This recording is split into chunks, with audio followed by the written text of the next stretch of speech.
18장 1절로 11절까지 되겠습니다.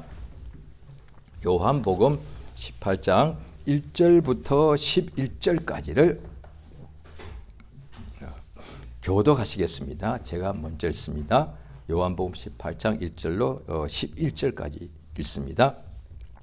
예수께서 이 말씀을 하시고 제자들과 함께 기드론 시내 저편으로 나가시니 거기 동산이 있는데 제자들과 함께 들어가시다.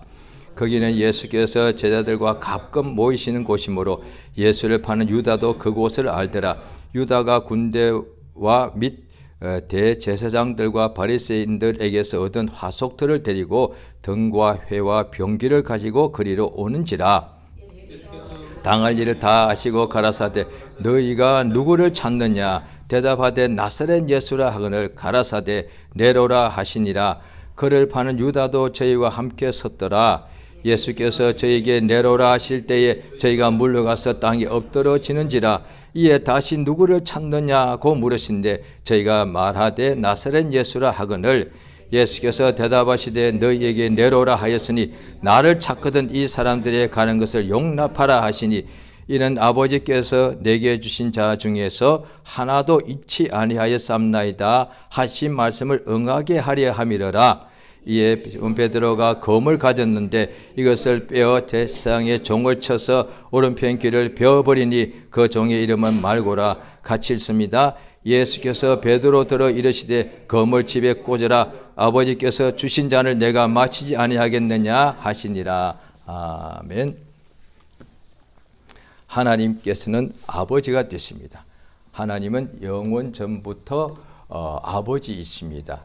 영원 전부터 영원까지 하나님은 스스로 계신 유일하신 참 하나님이신데 모든 보이는 것들과 보이지 않는 만물을 하나님이 다 창조하셨는데 그 모든 창조를 하시기 전에는 하나님이 홀로 계실 때도 하나님은 아버지십니다. 그에게 하나님의 아들이 계시고 또 성령이 또 하나님이십니다. 그래 성부, 성자, 성령 하나님이십니다. 그 하나님께서 이 세상을 모든 하늘과 땅을 다 지으셨는데 왜 지으셨는고 하니 하나님께서 능력이 많으신 것을 과시하기 위해서라든지 그렇게 하신 것이 아니라 또 어디 이제 기독교인 중에 어떤 데는 성경에 그런 구절이 있기는 합니다만은 한 구절만 가지고서 또 잘못 해석하게 되면은 하나님께서 모든 만물을 지으신 것이 우리 인간 때문에 지었다라고 또 이렇게 보는 사람도 있을 수 있습니다. 왜? 우리를 사랑하신다 되어 있으니까. 그런데 그것이 아니라 성경을 자세히 보면 다 나와 있죠. 하나님께서 그의 아들, 하나님의 아들 예수를 위하여 그를 사랑하셔서 그를 위하여 모든 것을 지으셨다라고 되어 있단 말이죠. 그 하나님께서 모든 것을 지으셔서 우리 주 예수님께서 그 만유에 이렇게 주가 되신다. 아버지가 만유를 만드셨는데 그것이 아들 위해서 지으시고 그 아들 예수님께서 그 모든 만물의 주가 되신다는 거죠. 우리 주 예수님께서 이 세상에 오실 때에 아버지께서 아들 예수님에게 세상에 가라라고 명령하셨기 때문에 오신 것이죠. 오셔서 그가 말씀하시기를 내 뜻을 행하러 온 것이 아니라 나를 보내신 이의 뜻을 행하러 왔다. 그렇게 말씀하십니다. 그러면서 그가 그의 뜻이 무엇이냐 하니까 예수께서 이 세상에 오신 것이 아버지의 뜻을 행하러 오셨다고 분명히 말씀하시죠. 그래 특별히 신약 성경 복음서에 보면 그렇게 예수님이 하신 말씀이 나와 있으니까. 그런데 그러면 예수님께서 아버지의 뜻을 행하러 오셨는데 그 뜻을 행하는 것이 무엇인가? 라고 또 예수님이 또 직접 우리에게 말씀해 주십니다. 마태복음 20장을 보시겠습니다.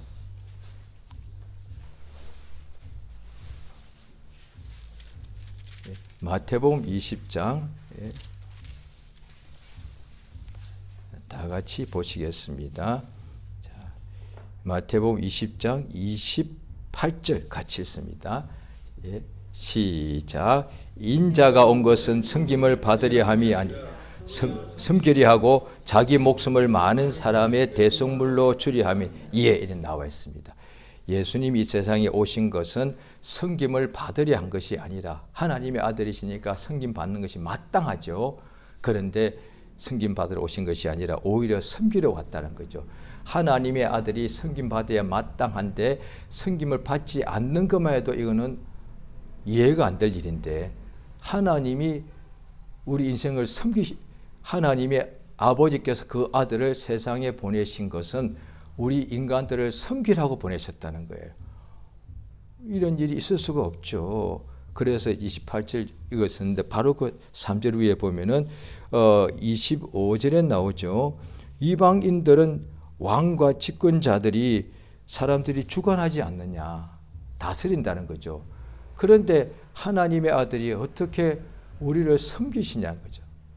지금도 무슨 왕이나 이런 이들이 사람들을 섬기지 않거든요. 그들이 섬김 받는 거죠.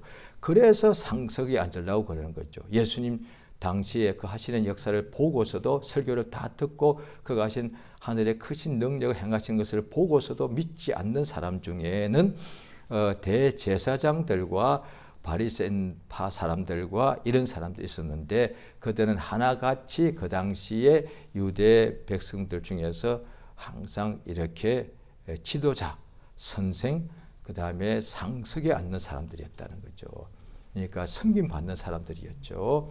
그런데 그들만이 예수님을 보고서도 믿지 않는 경우들이 많았다는 것이죠.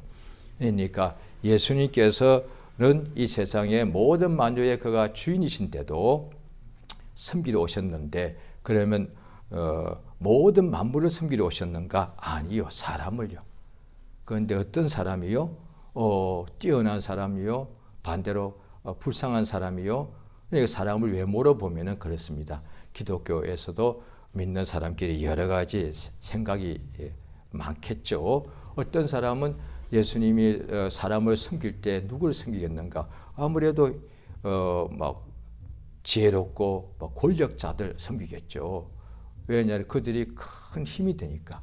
그래서 교회에서도 야고보 선생이 쓴 야고보서에 보면은 2000년 전에도 그때가 굉장히 충만한 신약 교회가 아니겠습니까? 그때도 부자들이 교회면 환영하고 상석에 앉히다. 부자가 오늘 처음 왔는데도 그러면 이제 처음 왔으니까 예수 믿고 거듭나고 이렇게 신앙을 가지도록 해야 되지 않겠습니까? 그런데 부자가 오면 일단 무조건 상석에 앉힌다. 그런데 가난한 사람이 오거든. 또 그 가난한 사람 오더라도 그 사람 예수 믿게 영생 얻게 해줘야 되는데 저 뒤에 맨 꼴찌 말석에 거기 앉아, 아니면 아예 그냥 서 있거나 이렇게 했다는 거예요. 그러니까 오늘날에도 목사님들이 성령으로 목회야 다 하시겠지만 그래도 개중에 어떤 분도 있을 수가 있죠. 그래서 성도들이 어떤 경우는 시험 들었다, 상처받았다, 그리고 교회를 옮기기도 하고 그런 일이 사실 없어야 됐지만 있는 것도 사실이니까. 그 중에 어떤 일인가 하니 교회 유명 인사 재력가들만 막 높여준다는 거지. 그러니까 다른 성도들이 막 그거 보고 상처를 받는다는 거죠. 그러면 또 반대의 경우는 없는가? 반대도 있습니다. 반대도 보고 또 어떤 교회를 가게 되면은 목회자가 가난한 사람들만 막 챙겨주는 거예요. 병든 사람만 챙겨주는 거예요. 그러면 그 교회에 건강한 사람이 갈 수도 있고, 또 왜 하나님의 자녀 중에는 다 병든 사람이 있는 게 아니니까 건강한 사람도 있고, 또 하나님의 자녀가 다 또 가난한 것만 아니니까 복을 받아서 부하게 될 수도 있단 말이죠. 그러면 그 모두가 하나님의 자녀가 아니겠는가? 우리가 세상에서도 믿지 않지만은 우리가 부모, 자녀의 가족이 형제 간에 가족이 있는데 우리 때는 저희 때는 형제들이 여러 명이었죠. 그 중에 부모가 볼 때 유명한 아들도 있고 그다음 이름도 없는 자식도 있고 또 어떻게 보면 건강한 딸도 있고 늘 아파서 힘들어하는 딸도 있고. 그런데 부모 볼 때는 다 자기 사랑하는 자녀 맞잖아요. 세상에서도 사람도 부모가 자기 자식을 사랑할 때는 다 자기 자식일 때는 그가 재물이 많든 재물이 없든 유명하든 무명하든 상관없이 다 사랑한단 말이죠. 그런데 나는 가난한 사람들만 나는 목회해야 되겠어. 그런 분이 있을 수 있다고 봅니다. 근데 그것도 치우친 게 아니겠냐는 거예요. 예, 주의 말씀에 좌로나 우로나 치우치지 말라. 참 신기하죠. 3000년 전에 어떻게 하시고 당연히 하시네. 인간들은 항상 좌가 있다는 거예요. 참 신기하잖아요. 3500년 전에 하신 말씀이 좌로 우로 치우치지 말라. 참 신기하잖아요. 그러니까 하나님 말씀만 따라가라는 거죠. 그렇지 않으면 사람은 항상 어느 쪽으로 치우치게 되어 있습니다. 어쩔 수 없습니다. 남자는 남자끼리 또 편을 먹고 여자는 여자끼리 편을 먹고 항상 그렇지 않습니까? 저 어릴 때만 해도 그때 저는 교회는 안 나갔지만 그때 이야기 들어보니까 지금부터 한 50년 전이죠. 교회 가도 남자 자리 여자 딸이 따로 있었다며요. 교회에 들어가도 남자 편 여자 편이 있었다. 뭔가 잘못된 거죠. 그 잘못된 생각이 마침내 하나님 은혜를 받았어요. 지금은 그런 게 없어졌죠. 복 받은 겁니다. 그게 몇백 년 된 생각이 그게 바뀌나요? 그런데 한국에서 그게 바뀌었습니다. 오늘날에도 그런 문제가 많죠. 사회가 교회가 이러면 안 돼. 계속 기도하시면 바뀝니다. 그거 너무 불평하고 좌절하지 마시고 안 된다고 단정하지 마시고. 유교가 한국에서는 몇백 년 됐지 않습니까? 그런데 그 유교가 인들이 예수를 안 믿는데 결국 믿게 되었고 불교는 몇천 년 됐거든요. 그런데 예수를 믿더란 거예요. 엄청나게 방해가 많았지만 결국 믿게 되고요. 한국에서 엄청난 부흥이 일어나니까 전 세계 기독교인들이 몰려올 정도로 유교에 몇백 년 쩔었고 불교에 몇천 년 쩔었는데 예수를 영접하더란 거예요. 그래가지고 예수를 영접하니까 그 파란색 버튼을 눌러주세요.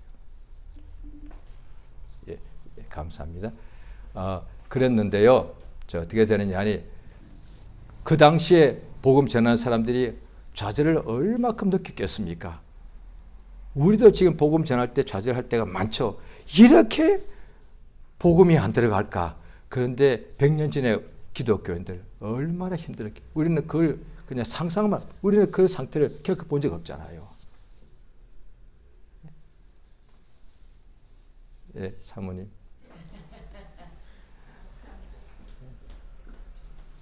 이게 잘 거기에 이게 전파가 잘 안 잡힐 수 있습니다. 그래서 예, 됐습니다. 감사합니다. 예. 자, 생각해 보십시오. 100년 전에 그들이 먼저 믿어서 우리의 믿음의 먼저 선배가 아니겠습니까? 그들이 없었다면 오늘날 우리도 믿기가 쉽지 않았을 겁니다. 그들이 먼저 믿고 그 다음에 또 믿고 계속 나온 거거든요. 이제 저도 생각해 보니까 제가 불신자, 제가 태어나기도 전에 저희 외조부가 세상에 이제 떠나셨는데 제가 태어나기 전에 외조부가 떠나셨죠. 그런데 나중에 어머니께서 나중에 예수 믿고 난 뒤에 말씀하시더라고요. 내가 시집 오기 전에 사실 우리 어머니가 막내딸이었는데 아버지가 예수 믿었다고 하시더라고요. 그래서 저는 제가 배가인데 배가 쪽으로는 예수 믿는 사람이 없었거든요.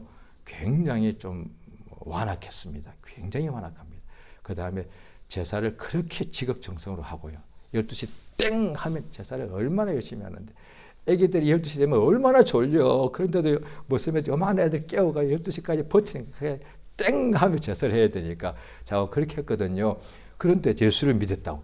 이게 안 되잖아요. 나중에 어머니가 말씀하죠.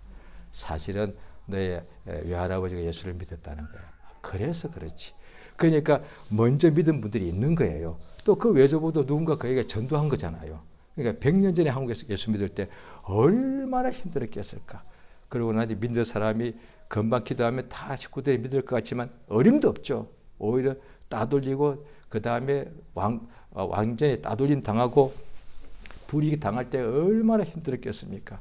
그때 그들이 기도하면서 이러지 않았을까요? 그때는 나라 이름이 조선이었으니까 조선에서는 기독교가 안 돼. 아마 그랬을걸요. 조선에서는 불가능이야. 어떻게 이렇게 완고하고 완악하고 왜 그랬을 걸 왜 한국 사람들이 얼마나 똑똑합니까? 기독교를 받아들여요? 어림도 없지. 그런데 그들이 얼마나 진짜 순교자같이 믿음 생활을 했겠죠. 그 후에 마침 한국에서 엄청난 부흥이 일어납니다. 기독교 역사에 이런 유례가 별로 없을 정도로 엄청나게 부흥이 일어납니다. 워낙에 복음을 잘 받아들인 사람이 부흥이 일어났다면 그거는 그럴 수. 그런데 복음을 그렇게 거부하던 나라에서 그렇게 부흥이 일어난 거거든요. 그러니까 지금도 우리가 그들의 믿음을 계속 우리가 후배라고요. 지금도 우리가 복음을 전할 때 한국 사회에 요즘도 문제가 굉장히 많죠. 특히 예수 믿는 사람들의 방해들이 많죠. 그런데 좌절할 만하죠. 그런데 계속 믿음으로 기도하시면 역사가 이루어집니다. 변화가 되거든요. 그러니까 성경에도 그런 예가 많습니다. 유대인들은 하나님의 백성인데 그렇게 은혜 받고도 나중에 잘 살고 하니까 계속 온 나라가 다 타락하더란 거예요. 그런데 엘리야라는 사람이 혼자가 남았어. 엘리사 혼자 남아서 얼마나 하나님 기도를 많이 했길래 그 사람이 나중에 비가 안 오는데 비 오게 하려고 기도할 때 산 꼭대기 올라가서 그냥 흙바닥에 무릎을 꿇고 무릎 사이에 머리를 넣었다고 됐는데 그 자세 저도 해봤는데 잘 안 되더라고요. 아니 평상시 기도를 어떻게 했길래 자기밖에 안 남은 거예요. 그런데도 끝까지 기도한 거예요. 성경에 나오잖아요. 엘리야도 기도했다고 라고 야고보서에 나오거든요. 자기밖에 안 남았으니까 그냥 나도 그만둬버려. 나도 그냥 슬그머니 하나님의 선지자 버리고 나도 그냥 아세라 선지자 되면 나도 팔자가 죄송합니다. 좀 용어가 안 좋습니다. 자고가 나도 편하게 살 수 있을 텐데 그런데 자기는 이렇게 끝까지 하나님만 신앙하게 되면 그렇게 괴롭고 힘들었을 텐데 어떻게 그럼 어떻게 버텼을까요? 기도했겠죠. 기도. 그 기도가 마침 내 역사가 일어납니다. 일어나서 이스라엘 사람들이 하나님께로 막 돌아옵니다. 절대로 돌아올 수 없는 상황 같은데도 한 사람의 기도가 역사가 일어나더란 거예요. 지금도 똑같거든요. 우리 주님이 이 잡히시던 밤이잖아요. 오늘 본문이. 그러니까 유다가 이제 마침내 군병들과 군인들과 그 다음에 하속들 하인들을 오는데 횃불과 병기, 칼 이렇게 몽둥이 들고 예수를 잡으러 오더란 거예요. 예수께서 말씀하시기를 누구를 찾느냐 물어봤습니다. 다 아시면서 물어봅니다. 누굴 찾느냐 물어보니까 나사렛 예수라. 나다. 그랬더니 뒤로 막 엎드리시더라고요. 또다시 묻습니다. 누구 찾느냐 했더니 나사렛 예수다. 나다. 이제 나를 찾았으니 이 사람들은 보내라. 참 감사하지 않습니까? 왜냐하니 그들이 그렇게 군사들이 많이 오고 무기를 들고 왔으니 예수만 잡아갈 리가 있겠습니까? 같이 잡아서 그냥 같이 죽이죠. 그런데 예수님의 말씀대로 기도대로 이루어집니다. 예수만 잡아가고 나머지는 보내주더라고요. 그럴 때 그 말씀이 기록되어 있지 않습니까? 아버지께서 내게 주신 사람 중에 하나도 잃어버리지 아니했습니다. 라고 요한복음 17장에 기도한 것이 그게 이루어지기 위해서란 거죠.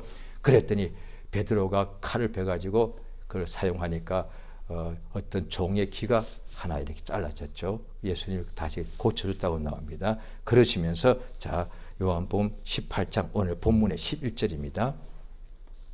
11절 같이 읽겠습니다. 시작.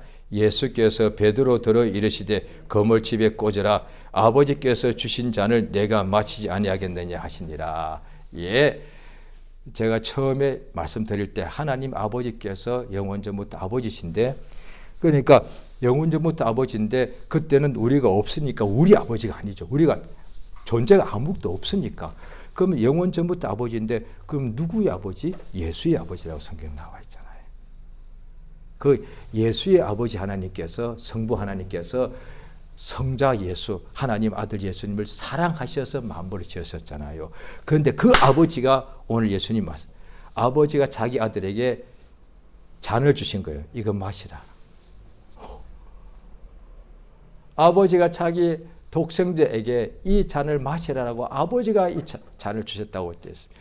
아버지가 내게 주신 잔을 내가 마시지 않겠느냐? 이 잔이 뭐냐는 거죠. 이 잔은 유대인들 다 이제 포도주 마시고 했으니까 그렇게도 볼 수 있죠. 그런데 이제 성경에 보면 나와 있지만 우리가 다 알지만 다시 한번 자세히 보겠습니다. 자, 마태복음을 보십니다. 26장이요.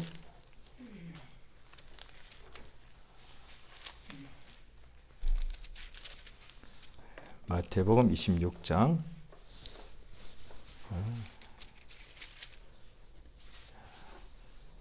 26장 38절 39절 같이 읽습니다. 시작.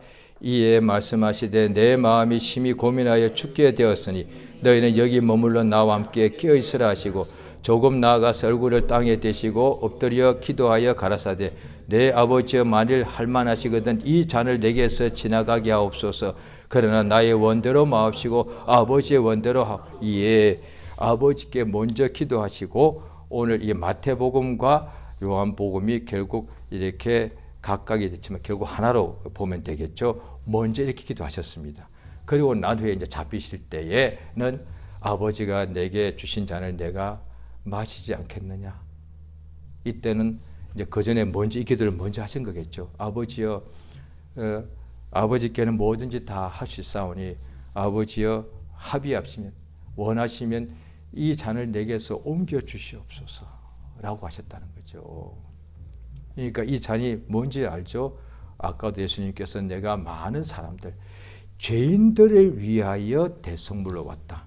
많은 사람을 위하여 내 목숨을 대속물로 주로 했다는 뜻이 뭐냐? 이때 많은 사람이 있죠. 이 많은 사람이 죄인이라는 뜻이잖아요. 대속물이니까.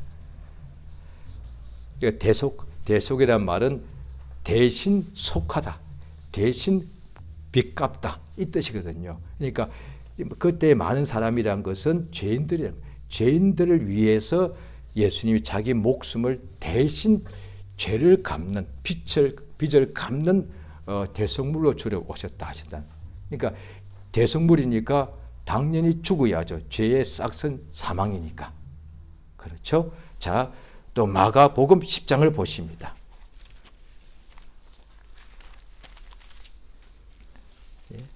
마가복음 10장입니다. 37절에 보면 세베대의 아들 야고보와 요한이 있죠. 이 어미가 와서 예수님께 무엇을 구하죠? 예수님의 나라에 우편과 좌편에 앉게 해달라고 그랬습니다. 자, 그랬더니 38절 있습니다. 10장 38절 마가복음입니다. 시작. 예수께서 가라사대 너희 구하는 것을 너희가 알지 못하는도다. 나의 마시는 잔을 마시며 나의 받는 침례를 받을 수 있느냐. 39절 저희가 말하되 할 수 있나이다. 예수께서 이르시되 너희가 나의 마시는 잔을 마시며 나의 받는 침례를 이때는 예수님이 마가복음 그래서 성경으로 자꾸 이렇게 연결되어서 찾아가면 분명히 뜻을 그럴 것이 되는데 정확하게 이 뜻이 맞구나라고 알게 되는 거죠. 이 마가복음 10장에 나옵니다. 이 예수님의 마신다는 잔이 마가복음 그 다음에 마태복음 조금 읽은 부분에 다 나오죠. 요한복음에도. 그런데 이 마가복음 10장에는 침례라고 말씀하십니다. 예수님 이미 공생에 시작할 때 요한복음 1장에 보면 요한의 물침례 받으셨는데 이미 받으셨는데 그럴 수 있죠. 그런데 당연히 그게 아니죠. 죽음이죠. 자, 그게 물침례가 아니라 죽음이란 어떻게 알 수 있느냐? 또 정확하게 되죠. 로마서 6장입니다. 로마서 6장입니다.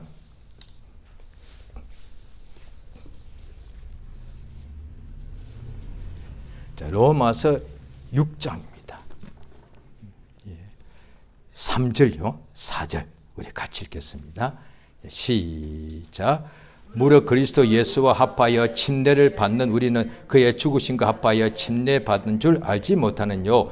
그러므로 우리가 그의 죽으심과 합하여 침례를 받음으로 그와 함께 장사되었나니 이는 아버지 영광으로 말미암아 그리스도를 죽은 자 가운데서 살리신과 같이 우리로 또한 새 생명 가운데 행하게 하리하며. 여기 딱 나옵니다. 침례가 뭐냐니 예수님이 죽으신 거란 거예요. 그래서 침례가 워낙에 맞다는 거예요. 세례라고 우리말로 번역되어 있지만 이제 침례교에서는 다 이제 침례라고 번역하고 원어도 그냥 헬라어지 않습니까? 2000년 전에 고대 헬라어니까 발음이 그냥 밥티조거든요. 그러니까 밥티조라는 것이 영어로 되면 뵙티즘으로 바뀝니다. 발음이 비슷하죠. 그러니까 헬라어에서 영어가 나온 것이 영어가 헬라어에서 나온 것이 굉장히 많습니다. 같이 이렇게 연결되어 있는 거니까요. 우리도 쓰는 말 중에 단어 중에 한자 말이 거의 한 70% 될 거요. 중국에서 나온 거잖아요. 근데 발음이 다르죠, 물론. 그런데 그때 이 밥티조라는 헬라 말이 뜻이 하나입니다. 그냥 잠기다는 거예요. 그러니까 붙다가 아니고 잠기다는 거예요. 그러니까 물에 확 잠기는 것을 말하죠. 그러니까 워낙이 붙다 씻다 하는 세례가 아니고 그냥 침례라고 하는 것이 맞다는 거죠. 이게 뭐냐니 물침례인데요. 오늘날에 이제 우리 침례교는 예수님 믿을 때 침례를 받죠. 그 물침례 받는 것 자체가 구원받는 게 아니잖아요. 오늘 조금 읽었지 않습니까? 로마 6장에 보면 예수님이 죽을 때 우리가 같이 죽었다는 거예요. 연합하여 죽었다. 왜? 예수님이 우리 죄를 짊어지고 죽은 거니까. 예수가 죽긴 죽었는데 예수님이 자기 죄 때문에 죽은 것이 아니고 나의 죄를 짊어지고 나의 죄 때문에 내가 죽어야 될 것을 예수가 죽은 거니까. 이것이 아버지께서 예수에게 마시라고 주신 잔이다 말이죠. 그래서 예수님이 죽으신 것을, 나 때문에 죽으신 것을 이제 믿으면 이미 내가 그 순간에 예수가 죽을 때 나의 죄와 저주와 함께 예수가 함께 죽었다는 거예요. 그것을 믿기 때문에 그 믿지 않으면 우리가 영생에 못 들어가죠. 그래서 이제 물침례 받은 것을 이미 예수님께서 예수와 함께 내가 죽은 것을 내가 믿는다는 뜻이다 말이죠. 그래서 물침례 받을 때 이렇게 합니다. 그러니까 먼저 이제 그 사람이 믿음의 고백할 때 물침례 할 때 예수님과 함께 죽고 하면서 물속에 잠깁니다. 다시 물에서 올라오게 할 때 예수와 함께 살고 조금 읽었던 내용이 그대로 나오지 않습니까? 로마서 6장 3절 4절에 자 4절 다시 한 번 더 보겠습니다. 4절 시작. 그러므로 우리가 그의 죽으심과 합하여 침례를 받음으로 그와 함께 장사되었나니 이는 아버지의 영광으로 말미암아 그리스도를 죽은 자 가운데서 살리신 같이 우리로 또한 새 생명 가운데서 이해받습니다. 예수와 함께 죽었으니까 이제 예수님이 다시 부활하셨을 때, 그래서 6장 5절 보십니다. 6장 5절 같이 시작. 만일 우리가 그의 죽으심을 본받아 연합한 자 되었으면 또한 그의 부활을 본받아 연합한 자가 되리. 우리가 죽었던 영혼이 거듭나게 된 것이 뭐냐니 예수님이 우리 죄 때문에 짊어지고 죽으시고 다시 부활했다는 거죠. 그래서 우리가 예수 믿으면 나의 모든 옛사람이 예수와 함께 장사가 된 거예요. 장사되고 예수님이 부활하셨으니까 이제 예수와 함께 연합해서 내가 다시 살아난 거단 말이죠. 그래서 옛사람, 믿지 않는 사람, 마귀 자식이었던 나의 옛사람은 예수와 함께 죽었고 예수가 다시 부활하실 때 나도 예수님과 함께 연합하여 예수와 함께 죽고 예수와 함께 다시 살아났다는 거죠. 그래서 예수 믿으면 예수 안에 들어가는 거예요. 함께 죽는 거니까. 만약에 이게 함께 아니면 나는 여전히 죄 가운데 있습니다. 멸망당하는 거죠. 예수가 죽을 때 나의 죄를 지고 죽기 때문에 예수님 죽을 때 내가 함께 죽는 거예요. 그래서 이걸 진리라고 말하는 거예요. 구약에는 사실 그렇게 이제 양을 죽일 때 나의 죄를 그쪽에 옮겨서 죽긴 합니다만 이게 확실치나 양이 나는 아니다. 내가 양과 연합해서 왜 양은 짐승이니까. 그런데 예수님이 그렇게 죽는 것인데 예수님과 연합해야 되는데 예수님이 오시기 전이니까 예수를 보는 믿음으로 양을 대신 죽게 한 거단 말이죠. 그래서 침례 요한이 예수님 보고 보라 세상 죄를 지고 가는 하나님의 어린 양이다 그랬다는 거죠. 우리 예수님이 아버지가 마시라고 주신 잔이 예수가 받은 침례죠. 어떤 침례인가? 십자가에서 우리의 모든 죄를 짊어지고 못 박혀 대신 피 흘려 죽은 거다 말이지. 이 잔이다. 예수께서 야고보와 요한이 예수님의 나라의 우편 좌편 앉게 하니까 예수께서 말씀하시기에 나의 마시는 잔을 네가 마실 수 있느냐? 예. 내가 받는 침례를 네가 받을 수 있느냐? 예. 과연 너희가 할 수 있다 그랬습니다. 자, 누가복음 14장입니다.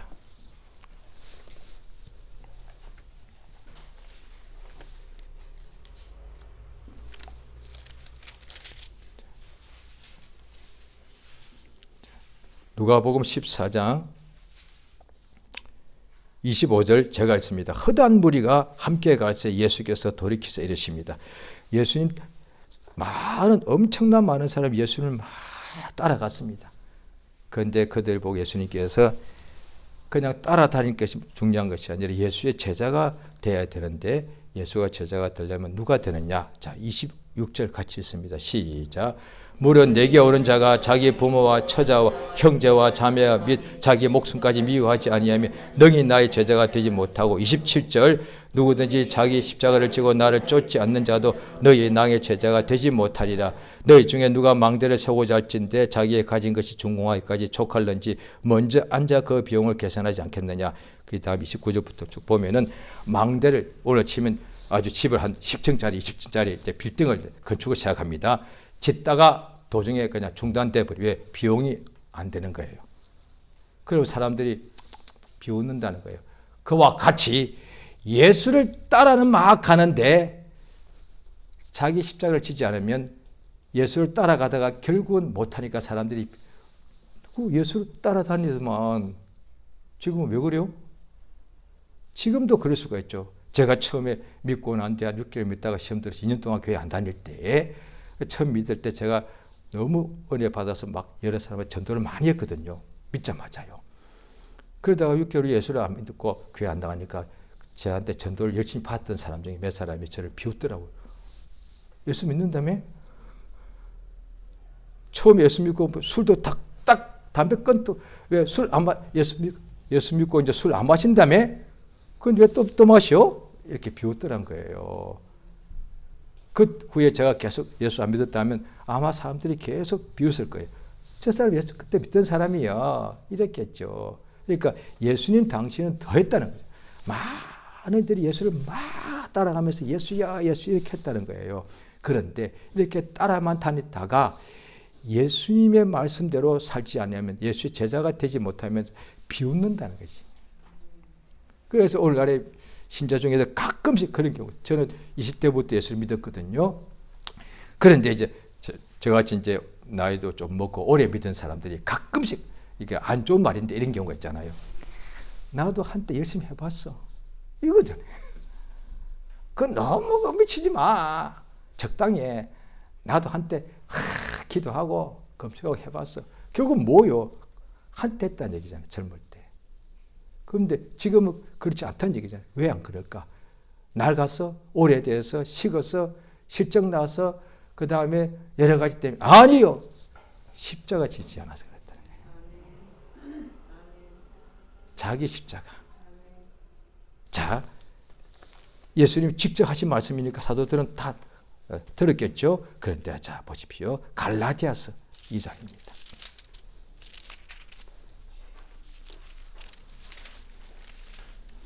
사도 바울이 이제 성령의 감동으로 깨닫고 성령의 가르침 받고 이렇게 쓰게 된 거겠죠. 자, 갈라디아서 2장 20절입니다. 같이 읽습니다. 크게 읽겠습니다. 시작. 내가 그리스도와 함께 십자가에 못 박혔나니 그런즉 이제 내가 산 것이 아니요 오직 내 안에 그리스도께서 사신 것이다. 다시 한번요. 갈라디아서 2장 20절. 제가 잘못 말했나요? 예, 죄송합니다. 2장 20절. 갈라디아서 2장 20절. 죄송합니다. 예. 제가 잘못 말했습니다. 자, 시작. 내가 그리스도와 함께 십자가에 못 박혔나니 그런즉 이제는 내가 산 것이 아니요 오직 내 안에 그리스도께서 사신 것이라. 이제 내가 육체 가운데 사는 것은 나를 사랑하사 나를 위하여 자기의 몸을 버리신 하나님의 아들을 믿는 믿음 안에서 사. 이게 안 되면 우리 지금 큰일 난 겁니다. 왜냐하니 예수님 십자가 못 박힐 때 내가 그때 함께 박힌 게 사실인데 이게 믿음이 안 됐으면 나는 아직 거듭나지 않은 거예요. 이게 강요하는 게 아니라고요. 억지로 주장한 것도 아니고, 그러니까 너가 언제 못 박혀서 예수님 못 박힌 게 맞잖아. 그건 알죠. 그건 예수님이 자기 죄 때문에 못 박힐 리 없잖아. 그렇지, 그것도 알죠. 그런데 성경에 보면은 나무는 다 그 지금 2장을 펴놓으셨죠. 바로 몇 절 밑에 3장 13절입니다. 갈라디아서 3장 13절입니다. 자, 같이 있습니다. 시작. 그리스도께서 우리를 위하여 저주를 받은 바 되사 율법의 저주에서 우리를 속량하셨으니 기록된 바 나무에 달린 자마다 저주를 아래 있는 자. 예, 예수께서 저주 받아서 십자가에 달렸단 말이죠. 그런데 예수님이 저주받아 십자가에 달린 맞는데 그건 역사적 사실이니까. 그럼 예수가 자기 저주라면 예수는 메시아가 아니죠. 하나님 아들도 아니죠. 그런데 예수님께서 우리를 위하여 저주를 받았다. 예수님께서 저주의 나무 십자가에 매달려 죽은 것은 저주를 받은 건데 우리의 저주, 죄인들의 모든 죄와 허물과 저주를 그가 짊어지고 그 죄를 그가 대신 그가 짊어지고 십자가에 못 박혀 매달렸다는 거죠. 이것이 사실이 아니면 우리 중에 한 사람도 영생을 못 얻습니다. 이건 사실인데 진리인데 그런데 이것을 또한 믿지 아니하면 여전히 영생이 없습니다. 그러니까 세상에 종교가 많은데 그 종교들은 당연히 자기들의 교리가 있는데 이것을 잘 모르겠죠. 왜 안다면 다 기독교인이 됐겠죠. 모르겠다 보니까 죄의 문제를 해결하고 왜 죄가 끝나기 때문에 죽고 나면 심판이 있다고 생각하는 거예요. 그래서 종교인들도 다 그렇게 말합니다. 왜 죽고 난 후에 혹시 지옥 갈까 봐 두려운 거예요. 그럼 어떻게 죽고 난 뒤에 지옥 안 가고 천당에 갈 수 있을까 하니까 지금 선을 많이 쌓으라는 거예요. 적선. 선행을 많이 해라는 거예요. 종교는 오직 죄인인 것을 인정하는데 죽고 난 후에 죄인이 지옥 안 가려면은 지금 선행을 해라고 한다는 거예요. 그럼 선행의 정도가 어디예요? 밥 한 끼 주는 거예요? 밥 100끼를 줘야 되는 거예요? 어떻게 해요? 방 한 칸을 줘야 되는 거예요? 집 한 채를 줘야 되는 거예요? 뭐예요 도대체? 그런데 율법도 역시 그거거든요. 그런데 사람의 행위로는 어렵게 될 수가 없다라고 되는 거예요. 그럼 인간은 다 죄에서부터 해방될 수가 없어. 그럼 어떻게 방법이 딱 하나밖에 없어. 하나님의 아들 죄 없는 분이 우리의 죄값을 지불하는 방법밖에 없어. 죽어야 되는 거예요. 그래서 예수님이 아까 여러 군데 보셨는데 아버지께서 이 잔을 주셨는데 이 잔이 내게서 옮겨달라고 한 거야. 죄인들의 죄를 뒤집어 저주를 받고 대신 죽어야 되니까 이 잔을 내게서 옮겨 주시옵소서. 이것을 이제 율법의 완전히 전문가 중에 전문가인 바울 사도가 예수 믿기 전에 이걸 알았는데 예수 믿고 나서 깨달은 거예요. 예수님이 십자가에 죽은 것이 자기 저주로 죽은 것이 아니라 나의 죄와 허물을 짊어지고 죽었다는 거야. 그래서 예수가 십자가에 죽은 것이 확실한데 예수가 죽을 때 예수와 함께 내가 십자가에 못 박혔다는 거야. 이게 복음이야. 이게 진리란 거야. 예수가 십자가에 못 박힐 때 내가 예수와 함께 십자가에 못 박힌 거예요. 다른 사람은 몰라. 자고 나는 그래. 이게 나의 믿음의 고백이니까. 예수가 나의 구주란 것이 뭐냐니 예수님이 십자가에 못 박힐 때 내가 예수와 함께 십자가에 못 박혔다. 죽었다 이제. 그러므로 이제 나는 죽어버렸으니까 이제 내가 사는 것은 지금 살아있는데 내가 사는 것이 아니라 내 안에서 예수가 사신 것이라. 이걸 깨닫게 된 거예요. 얼마나 은혜가 큰 거예요. 예수와 함께 죽고 예수와 함께 살아났으니까 이제 우리가 예수 안에 들어가 있죠. 예수가 또 우리 안에 와 계시죠. 이제 내가 사는 것은 내 안에 예수가 사신 것이고 이제 내가 세상에서 살아가는 목적은 나를 위하여 자기 몸을 버리신 하나님의 아들을 믿는 믿음 안에서 사는 것이라. 믿음을 떠나면 안 되는 거죠. 아무리 세상에 유혹이 많아도 믿음을 버리면 안 되고, 세상살이가 아무리 괴롭고 힘들어도 믿음을 버리면 안 되는 거예요. 예수를 믿는 믿음 안에서 살아가는 거예요. 성령께서 하시는 일이 이기단 말이죠. 할렐루야. 그래서 자, 예수님께서 제자 보고 자기 십자가를 지라고 하셨는데, 자, 또 고린도 후서, 자, 4장을 보시겠습니다. 고린도 후서 4장 10절입니다. 거기에 보면은 4장 7절을, 고린도 후서 4장 7절 한번 읽겠습니다. 자, 고린도 후서 289페이지입니다. 신약 성경. 자, 고린도 후서 4장 7절 같이 읽습니다. 시작. 우리가 이 보배를 질그릇에 가졌으니 이는 능력의 힘이 큰 것이 하나님께 있고 우리에게 있지 아니함을 알게 하십니다.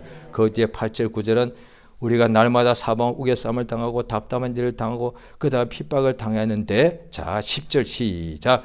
우리가 항상 예수 죽인 것을 몸에 짊어, 십자가 되겠죠. 예수의 생명도 우리 몸에 나타나게 하려 함이라. 우리 산자가 항상 예수를 위하여 죽음에 넘기움은 예수의 생명이 또한 우리 죽을 육체에 나타나게 하려 합니다. 예, 보십시오. 지금 우리 영혼은 거듭났습니다. 그런데 육체는 또한 살아있잖아요. 육체는 항상 이 소욕이 나오잖아요. 육체의 욕심이 나와. 그래서 육체의 생각은 하나님과 원수가 되더라는 거예요. 로마서에도 쭉 나오잖아요. 보면은 그래서 우리 영혼은 성령에 와 계시고 하나님의 자녀고 그 은혜와 사랑을 너무 많이 받았다고요. 그런데 이 육체도 또한 육체 안에 영혼이 있다 보니 육체는 일생 동안 살아있는 날 동안에 먹어야 되고 일해야 되다 보니 육체에서는 끊임없이 욕심이 나온다는 거죠. 그 욕심이 죄를 짓게 그래서 어떻게 하느냐. 날마다 예수를 죽인 것, 십자가를 우리 몸에 짊어진다는 거예요. 그 말은 그러면 이제 또 다음에 혹시 이스라엘 가시게 되면은 그런 것을 좀 뭐 행사를 합니다. 십자가 나무 십자가를 크게 굉장히 묵직한데 그 밑에다가 바퀴를 딱 달아놓고 한 사람씩 십자가 체험하다고 이렇게 지고 갑니다. 여러 명이 쭉 가가 옆에서 같이 찬송하면서 쭉 가다가 한 사람이 한 20m 지고 가면 또 계속 또 바꿉니다. 왜? 나도 하고 싶으니까. 계속 십자가 진 같은 고생이나 그 바퀴가 있는데도 그게 그렇게 무겁습니다. 큰 나무니까. 한 10m 지고 가고 또 바꾸고 다 같이 보는 거예요. 그렇게 십자가 지는 것도 하나의 좀 감동은 있습니다. 근데 그건 의미가 없고, 왜? 그 나무 친다고 해서 지금 육체에 욕심이 없어지면 얼마나 좋겠습니까? 그럼 어떻게 한다고요? 자, 갈라디아서 자 보십니다. 5장이 되겠습니다.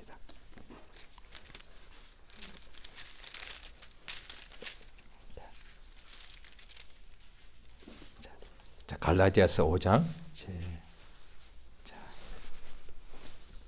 24절입니다. 306페이지, 갈라디아서 308페이지, 5장 24절, 308페이지입니다. 신약 성경 308페이지, 갈라디아서 5장 24절 되겠습니다. 5장 24절 같이 있습니다. 시작. 그리스도 예수의 사람들은 육체와 함께 그 전국 욕심을 십자가에 그 욕심을 십자가에 못 박았다. 바로 그 몇 절 위에 보십시오. 자, 16절 시작. 내가 이르노니 너희는 성령을 쫓아 행하라. 그리하면 육체의 욕심을 이루지 아니하리라. 17절까지 육체의 소욕은 성령을 거스리고 성령의 소욕 육체를 거스리라니 이들이 서로 대적함으로 너희가 원하는 것을 하지. 예. 그래서 예수 믿는 사람에게 모두에게 성령을 부어진 목적은 성령 충만하면은 하는 일도 다 잘 됩니다. 그런데 하는 일이 아무리 잘 돼도 이 육체의 욕심 때문에 죄를 짓는 것은 이거는 못 이긴다는 거지. 그래서 성령 충만하면은 죄의 욕심을 딱 이긴다는 거예요. 엄청난 역사입니다. 이건 하나님만 하셨습니다. 어떻게 육신 자체가 욕심이 눈으로 볼 때 욕심, 왜 더 좋은 거 보고 싶고 더 귀한 소리, 왜 좋은 음악, 좋은 소리 내게 항상 칭찬하는 마음만 들으면 얼마나 귀가 달콤합니까? 입에 죽을 때까지도 내가 좋아하는 음식 먹으면 얼마나 맛있어. 너무 행복하잖아요. 그 욕심은 죽을 때까지 있는 거거든요. 그런데 이걸 무슨 수로 이기겠습니까? 그 욕심 때문에 죄를 항상 범하게 됐는데, 근데 성령 하나님께서 이 속에서 이 욕심이 속에서 나오는 거니까 성령이 이 속에 계셔서 육체의 욕심을 능히 이기게 하시는 거예요. 그래서 예수 믿는 사람들은 매일같이 그 욕심을 십자가에 이미 못 박았다고 인정하는 거예요. 자, 그래서 고린도전서 15장입니다. 이제 시간이 많이 됐으니까 너무 많이 찾으면 그러니까 이제 한 군데만 더 찾겠습니다. 고린도전서 15장입니다. 이 15장은 쭉 보니까 부활에 대해서 이야기를 하고 있습니다. 네, 그때 믿는 사람들이 부활에 대해서 의심하고 있는 사람이 많으니까 쭉 이야기하다가 자 보십시오. 갑자기 31절이 나옵니다. 31절 같이 읽습니다. 시작. 형제들아 내가 그리스도 예수 우리 주 안에서 가진 바 너희에 대한 나의 자랑을 두고 단언하노니 나는 날마다 죽노라. 실제로 이 사람 죽지는 않았지 않습니까? 이게 무슨 뜻인가 하는 거예요. 나의 자랑이 있다는 거예요. 자랑. 우리 만약에 내가 전도 많이 했다, 그 자랑할 만합니다. 내가 교회를 막 세웠다, 자랑할 만하고, 기도를 내가 다 금식만 자랑할 만. 그런데 그것도 결국 하다 보면 나도 모르게 내가 높아질 수 있다고요. 그런데 나의 자랑이 뭐냐니, 내가 기도를 많이 하고 금식 많이 하고 막 전도를 많이 한 것이 아니라 나는 날마다 죽는다는 거예요. 예수께서 누가복음 9장에 보시게 되면 사복음서에 다 나오거든요. 예수를 따라간 중에 자기 십자가 지지 않으면 능히 예수 제자가 못 된다고 되어 있는데, 그 똑같은 말씀이 누가복음 9장에는 날마다 자기 십자가를 지고라고 나옵니다. 그럼 이게 뭐냐? 십자가 진다 하니까 힘들어, 그 고난의 십자가니까. 아니요. 날마다 죄를 짓고자 하는 이 욕심을 십자가에 못 박는 것이 그게 힘든 겁니까? 아니면 욕심을 나온 대로 그대로 내버려둬서 죄를 많이 지음으로 영혼이 죄의 결박에 막 사망에 막 그늘에 막 이렇게 눌리게 되고 뭐 기쁨이 충만함이 하나도 없어져 버리고, 이게 더 낫습니까? 육체가 욕심이 나오는 대로 한껏 그 욕심을 가지고 죄를 범함으로 영혼이 메말라가는 것이 더 편합니까? 아니면 육체의 욕심을 날마다 십자가에 못 박아 죽음에 넘기면서 날마다 나는 죽노라 함으로 영혼의 하나님의 생명, 하나님의 은혜와 사랑이 충만한 것이 더 낫습니까? 이게 둘 중 하나라고요. 믿는 사람에게는. 당연히 후자가 낫지 않습니까? 육체의 욕심을 이룬데도 이렇게 좋은데 영혼의 아버지의 생명이 넘치면 얼마나 좋은지 체험한 사람을 알지 않습니까? 그러면 이 비법이 있는데 성경 오늘 본문에 다 나오니까, 그런데 많은 사람들이 어쩌다가 1년에 수련회 갈 때만 충만할 때, 나머지 생활 속에는 안 돼. 나도 그냥 생활 그만두고 사업도 그만두고 나 그냥 신학교 갈까 봐. 왜? 그 순간은 너무 좋으니까, 은혜 받으니까. 다음에 또 나 교회 가니까 너무 좋은데 집에 가니까 아유 힘들어, 너무 힘들어, 완전 이건 이렇거든요. 그런데 그게 뭐냐니, 그래서 나 그냥 교회에서 살래 이렇게. 아니요, 성령이 우리 속에 들어와요. 교회 사는 사람도요, 저는 젊을 때 조금 해봤거든요. 그렇게 좋은 기도원도요 자꾸 가니까 처음 같지 않지 않습니까? 그렇게 좋은 교회 예배도요 처음에는 너무 좋아, 얘가 천국 같아. 그런데 몇 년 지나니까 그렇습니까? 저는 그랬습니다. 다른 분은 아니고 저는 몇 년 지나니까 이제 나쁜 것이 막 보이기 시작합니다. 처음 같지가 않아. 그러면 육체의 욕심 따라 그러다 보니 이제 나도 하고 싶은 거 하고 살아야지. 예, 그렇습니다. 육체의 욕심으로 살면서 그러나 한때 했지만 충만하니까 얼마나 좋던가. 이 충만이 날마다 계속되면 거기가 천국이지 뭐. 그게 가능하냐고요. 기도원도 안 갔는데요. 성령 받으면 된다 이 말이죠. 성령 충만해서 날마다 내가 죽는 거예요. 어떻게 죽어? 내 욕심을 십자가에 못 박아 죽음에 넘기는 거예요. 내 욕심은 이미 십자가에 못 박혔다라고 인정하. 나의 옛사람은 이미 십자가에 못 박혀 있다라고 인정하는 거예요. 내 안에서 나는 새 사람이 되어 성령이 내 속에서 역사하시고 예수님이 내 안에 사신다라고 인정하는 거예요. 이게 진리로 자유하고 하나님의 자녀가 땅에서 누리는 행복 아니겠습니까? 자, 이 시간 기도하십니다.